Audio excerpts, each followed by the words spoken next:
Hello and welcome to Value Chain TV News Update. I am Kabir Lawal with the news.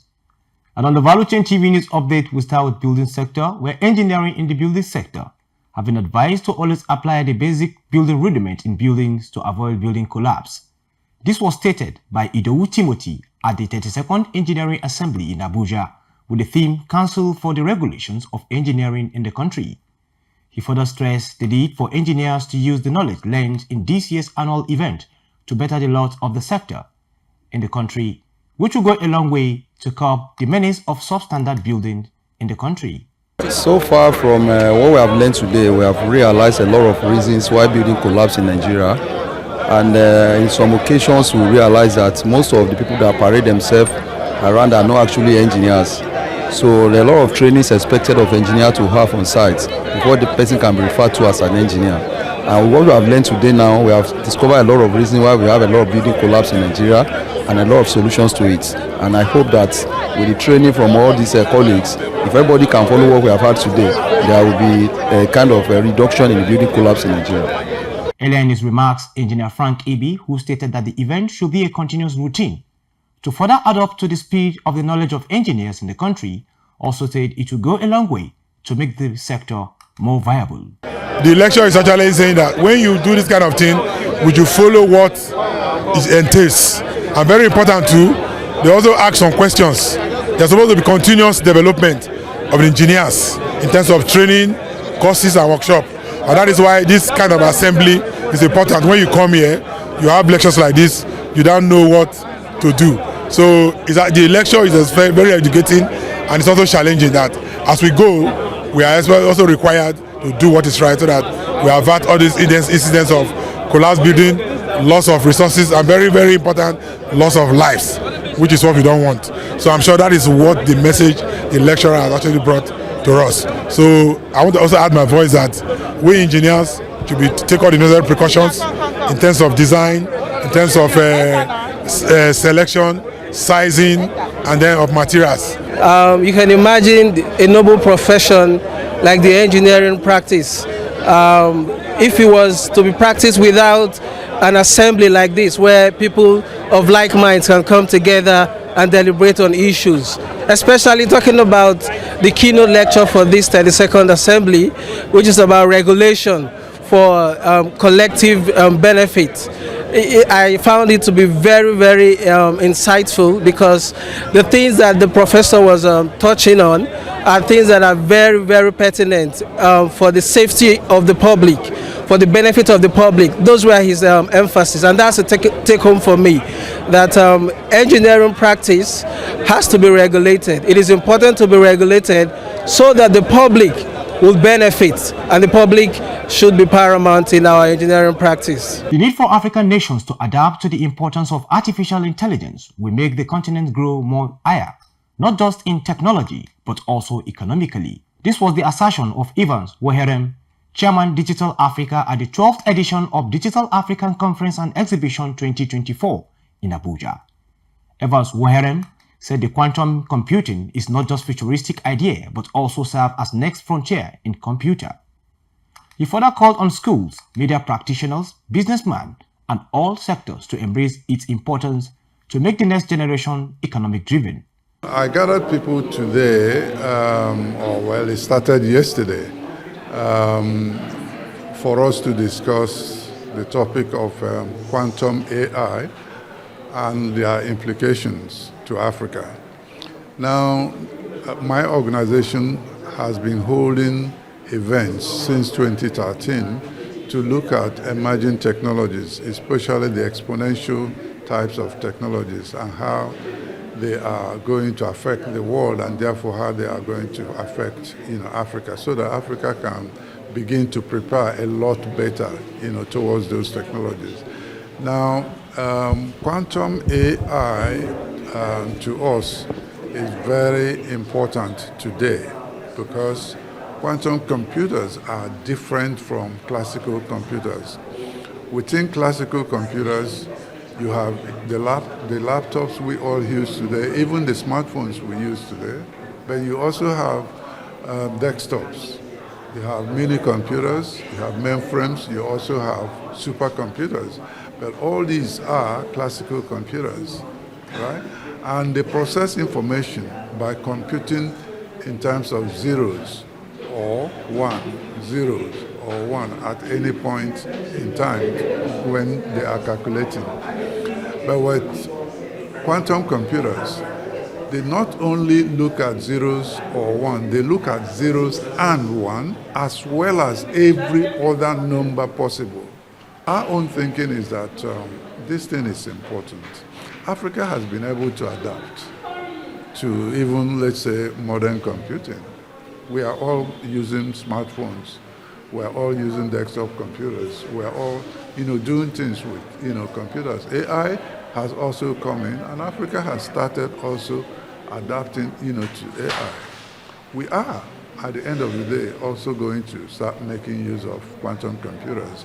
But the thing is that, as we emphasize, we shouldn't be only consumers.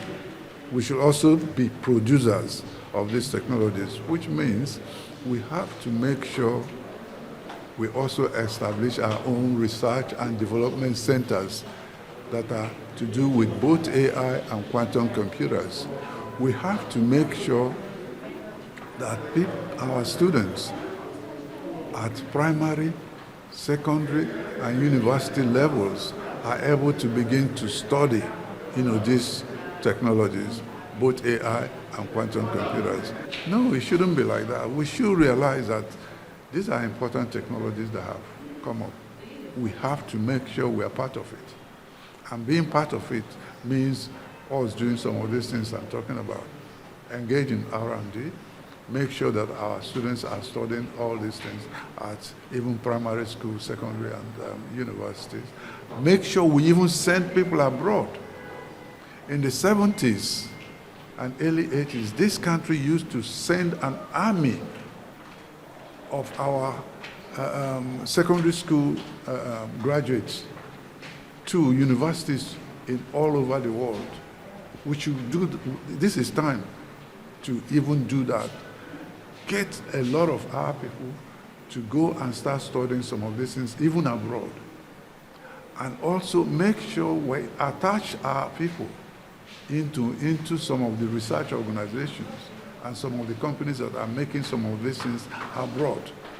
Also speaking at the event, Umar Adam, AI researcher, said the importance of AI cannot be overemphasized, looking at both academics and other advantages, especially amongst youths in other countries. For AI, the adaptation is huge in the consumption aspect, most especially among the youth. For each and every youth you touch, they know how to use ChatGPT and other AI-related tool, which is largely consumption.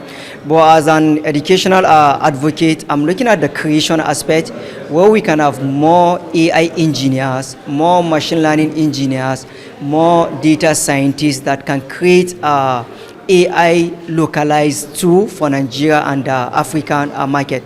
But then in terms of consumption, we have so many people consuming the AI technology. But then still, there is this very particular gap. In terms of, there is this very digital gap. It's very big.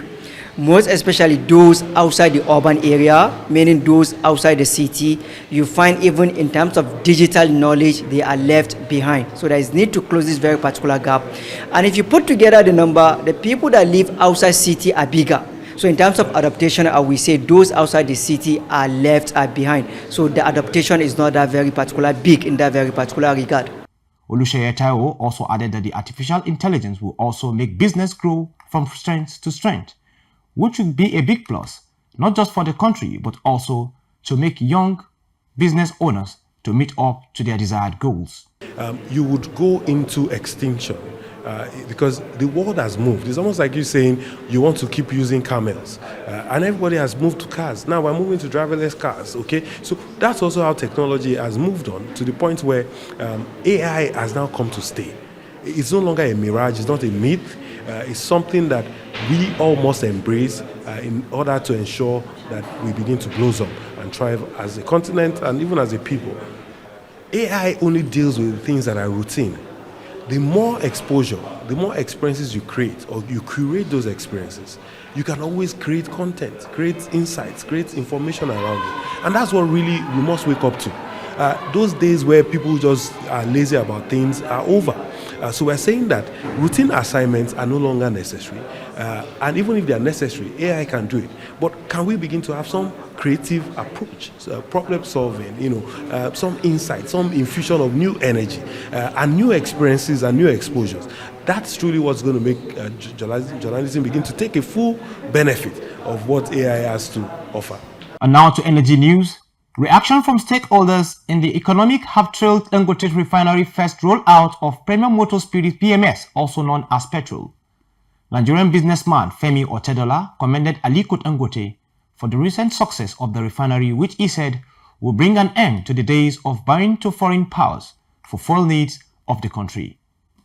He also suggested that Nigerian depot owners dismantle their facilities and sell them as scrap, given the arrival of Dangote's PMS. However, reacting to this statement, oil magnate and chairman of Integrated Oil and Gas Limited, Emmanuel Iheanacho, emphasized the role of depot owners in the Nigerian fuel supply chain, particularly in the context of recent delivery of Dangote Premium Motor Spirit PMS. Iheanacho, who is also a member of Depot and Petroleum Product Marketers Association of Nigerian DAPMAN, clarified that petroleum product storage depot is a vital component of the fuel supply chain, complementing primary fuel sources. He stressed that without these depots, other elements in the supply chain will struggle to deliver fuel to consumers. The Federal Ministry of Power reported that Nigeria's power generation soared to a 3-year high of 3,013 megawatts.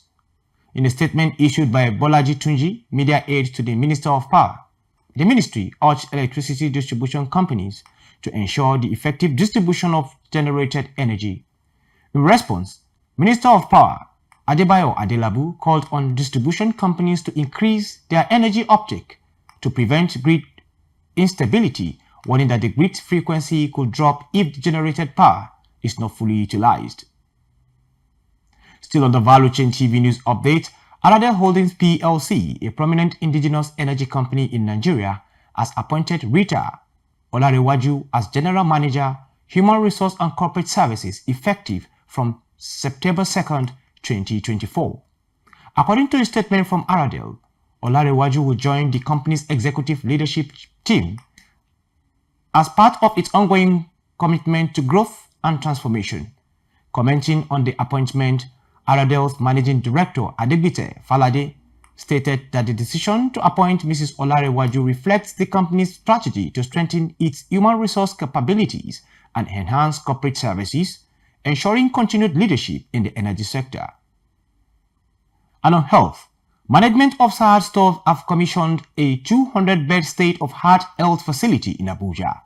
The Chief Medical Director of the hospital, Dr. Muhammad Abdullahi, said the hospital boasts of equipment and manpower that could help check medical tourism and attainment of universal health coverage in the country via its reduced cost of services. He added that it has 7 operating theaters, 13 dialysis centers, and 10-bed intensive care unit ICU. Vice President Kashif Shettima was at the commissioning of the event and also urged the Federal Competition and Consumer Protection Commission FCCPC to immediately reopen Sahad Store, a supermarket owned by his friend Ibrahim Mijinyawa. In February, the FCCPC shut down Sahad Stores when its investigations showed that the staff in the supermarket were violating law of pricing amid soaring food prices. And on the international scene, the Economic Community of West African States, ECOWAS, has suspended its long-anticipated plan to implement a single currency after years of setback and struggles to bring the initiative to fruition. The decision was disclosed by a prominent member of the ECOWAS Parliament and co-chair of the multiple joint committee within the organization, Edwin Melvin Snow Jr., during a recent interview with journalists in Banjul, Gambia. The ECOWAS Single Currency Initiative, first proposed in the year 1990s and gaining momentum year 2000 with the establishment of the West African Monetary Zone WABZI, aimed to create unified currency for the 15-member regional bloc. And in sports, the Minister of Sports Development, Senator John Eno, has celebrated Nigerians Eniola Bolaji for winning the first Paralympic medal for the country and becoming first ever African to win a medal in para-badminton in Paralympic Games. Bolaji beat Ukraine's Kozena Oksa in straight sets in the third place match held at La Chapelle Arena. The Director of Information at the Ministry, Mrs. Kainde Ajayi, revealed that the Minister has praised the medalist for not only writing the country's name in the medal table, but also being the first African to win in para-badminton. And with that, we conclude the Value Chain TV News Update. I am Kabir Lawal. Thanks for watching.